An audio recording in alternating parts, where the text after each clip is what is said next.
नमस्कार मित्रांनो, आपल्याला माहीतच आहे कंबाईनची ॲड लवकरच येऊ शकते.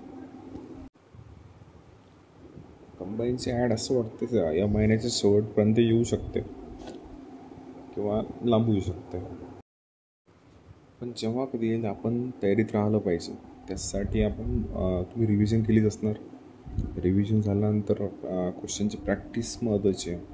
त्यासाठी आपण हा व्हिडिओ बनवतो की जे महत्त्वाचे आहे. मी स्वतः अभ्यास करतो. अभ्यास करता जे क्वेश्चन महत्त्वाचे वाटतात किंवा जो पॉईंट महत्त्वाचा वाटतो त्याच्यावरून मी प्रश्न बनवतो. चला तर बघूयात पुढील अर्थशास्त्राचे 10 प्रश्न. त्याला टायमर दिलेला आहे 10 सेकंदाचा. त्याआधी तुम्ही उत्तर कमेंट करू शकता किंवा स्वतः रीडिंग करा, काय प्रॉब्लेम नाही. प्रश्न पहिला, भारतातील निर्गुंतवणूक आयोगाचे पहिले अध्यक्ष कोण होते?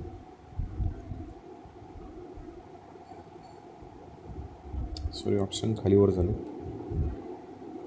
Printing mistake.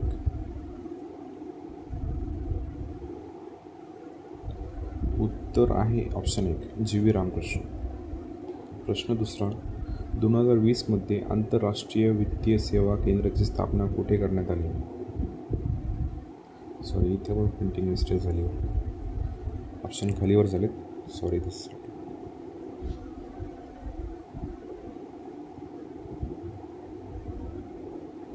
Option number 1, Gandhinagar. प्रश्न तिसरा, ऊसाची रास्त व किफायतशीर किंमत कोणामार्फत मंजूर केली जाते? ऑप्शन पुढील प्रमाणे.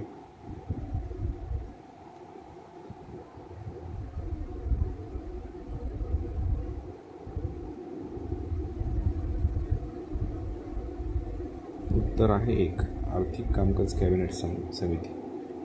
प्रश्न 4, भारतातील सीमांत जमीनधारकांचा आकार किती असतो?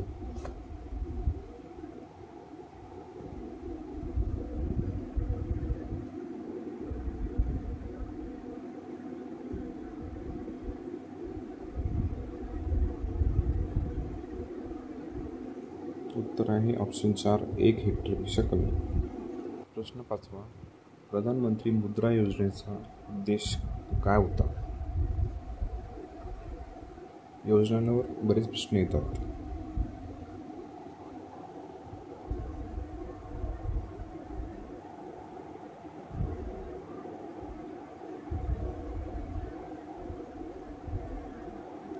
उत्तर आहे ऑप्शन 1. प्रश्न 6, 2021-22 मध्ये सर्वाधिक FDI कोणत्या क्षेत्रात प्राप्त झाली?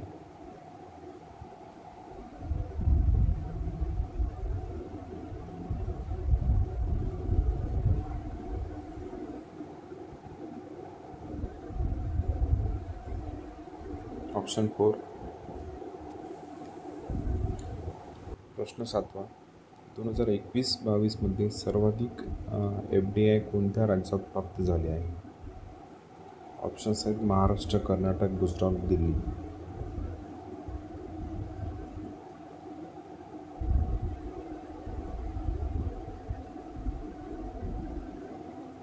उत्तर आहे कर्नाटक.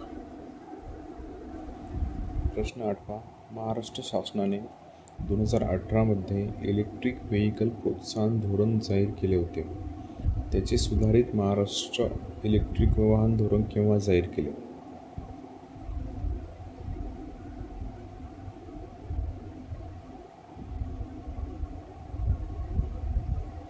ऑप्शन 1, जुलै 21. प्रश्न 9, भारत सरकारनुसार सूक्ष्म उपक्रमांची योग्य व्याख्या निवडा.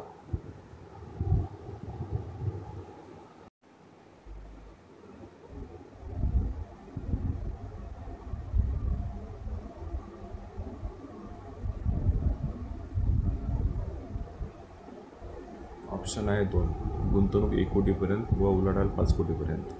प्रश्न 10, 15व्या वित्त आयोगानुसार महाराष्ट्राचा केंद्रीय करातील हिस्सा किती आहे? हिस्सा हा पर्सेंटेजमध्ये दिलेला आहे.